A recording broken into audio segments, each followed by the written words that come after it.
Thinking about moving to Temecula, California? You're probably wondering what it actually costs to live here and whether it's worth it. In this video, I'm breaking down the real numbers and the hidden costs that come with living in this part of Southern California. We're talking about everything from housing and utilities to taxes, groceries, commuting, and more.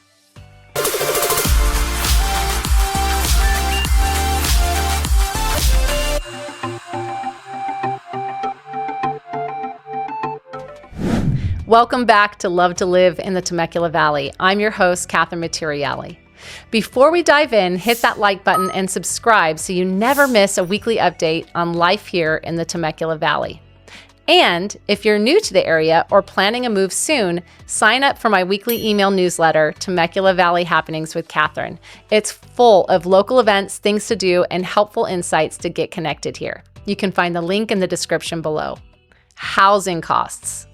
Let's start with what everyone wants to know first. How much does it cost to live here? If you're buying a 2-bedroom condo, you're typically looking at $450 to $550, depending on the age of the home and where it's located. A 3-bedroom condo or townhome will be in the $550 to low $600s. So, to give you a rough idea of a monthly mortgage payment, if you put 20% down for a $500,000 purchase price with taxes and insurance, and if your interest rate was 7%, your payment would be around $3,400 a month before utilities. Now, this is a rough estimate. Rates change. You don't have to put 20% down, and there are other factors to consider. But if you want to dig in more on the monthly costs, drop a comment and we'll help guide you through that. If you're looking for a single family home, entry-level prices start in the mid-500s to low 600s. These are usually more compact floor plans, sometimes a little dated, but they offer that step into homeownership with a yard and a garage. Mid-range homes in Temecula sit in the $750 to high $800s range. Think 4 bedrooms, a little more square footage, a bigger lot, or maybe some updates and nicer finishes. And when it comes to luxury homes, the starting point is at around $1.2 million. There's a good variety of homes in the $1.5 to $2 million range, and we even have stunning estates between $2 and $3 million, with a few exclusive properties reaching up to $6 million. Now, let's talk rents. A 2-bedroom rental runs about $2,000 to $3,000 a month. For 3 bedrooms, you're more in the $2,500 to $3,500 range. It's not cheap, but it's still significantly more affordable than Orange County or San Diego. Neighborhoods known for value. Here are a few neighborhoods in Temecula that offer strong value. Paloma del Sol is a fantastic option. It has low taxes for the area, and the HOA runs around $120 to $130 a month. But you get so much: multiple pools, walking and biking paths, open green spaces, sports courts, playgrounds, and community events. It's perfect if you're looking for a neighborhood with a strong sense of community and plenty of amenities. Temecula Hills is another one to check out. It's a golf course community centered around the Legends Golf Club. Taxes are low, and the $120 a month HOA gives you access to a year-round heated pool and spa, a clubhouse, gym, game room, tennis and pickleball courts, a tot lot, and social clubs.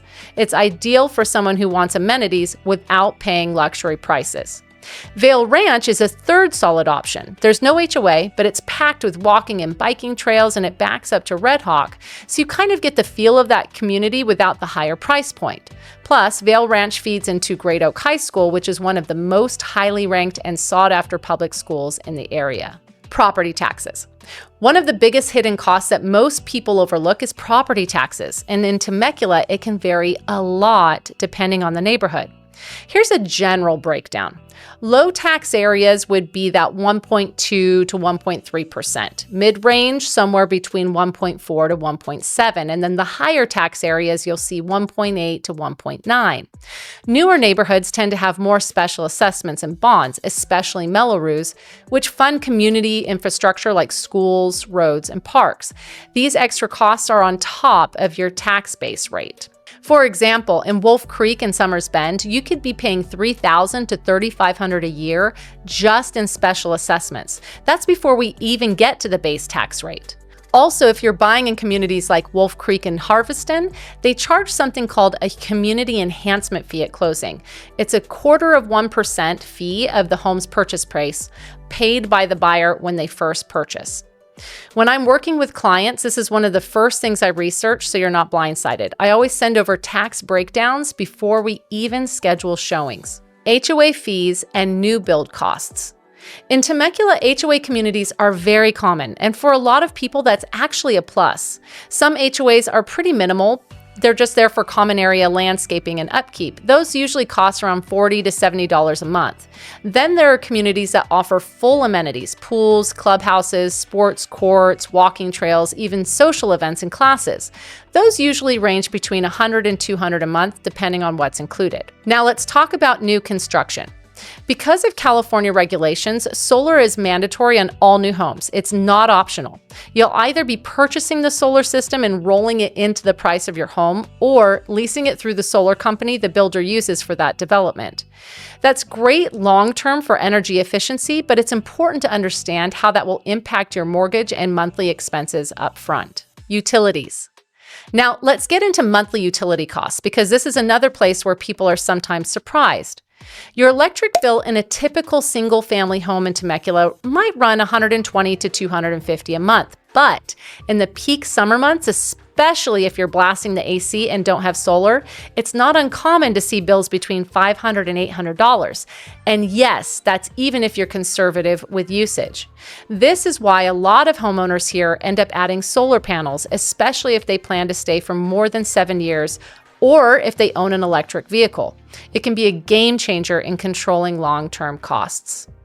Water typically runs about $80 to $150 a month. Trash and sewer are usually bundled and cost about $50 to $75 a month. And internet can range anywhere from $45 to $100 a month, depending on your speed and provider. If you're looking at homes in more rural parts of Temecula, like Wine Country or Duluth, just know that you may have well water, septic systems, or propane instead of public utilities. It's not a bad thing, just something to factor into your research and maintenance expectations. Transportation and commuting. Let's talk about commuting, because this is a huge factor for a lot of people choosing to live here. A lot of residents in Temecula commute to San Diego, and while the cost savings are great, the drive can be a real consideration. The closer you live to the 15 freeway off one of the main arteries, Winchester Road, Rancho California Road, or Temecula Parkway, the easier your commute is going to be. But the farther east you go on any of those main roads, you can easily add 20 to 35 minutes to your commute during peak hours because of all the traffic lights. Public transportation is very limited here. There's no train service, and the local bus system doesn't help much if you're commuting out of town. Most people either drive themselves or rideshare. And yes, gas prices are high in California, especially near freeway exits. Many people fill up at Costco or Sam's Club or use apps to find the best prices. Groceries and essentials.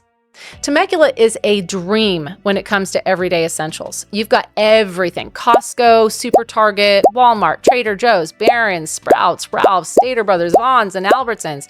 There are also more budget-conscious options like Winco, Grocery Outlet, Aldi, and Food for Less. And those are popping up more and more across the valley, especially Aldi and Grocery Outlet.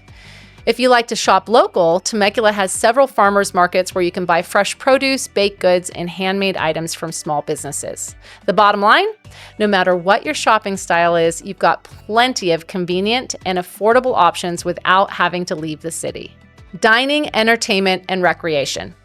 Temecula's food and entertainment scene is constantly growing. The most unique and trendy restaurants are in Old Town and Wine Country, with everything from live music to craft cocktails and great views.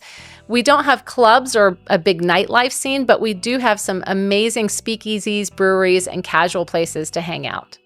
Family-friendly entertainment includes escape rooms, trampoline parks, axe throwing, movie theaters, and more. Temecula is also a destination for Pechanga Resort Casino, which brings in concerts, comedy nights, and top-tier entertainment. Wine tasting is a huge draw here, and our cycling and outdoor recreation scene is solid too. And for those who love desert adventures, a lot of locals head out to Glamis during the cooler months. It's a hot spot for ATV riding, off-road motorcycles, dune buggies, and those open-style desert racing vehicle thingies.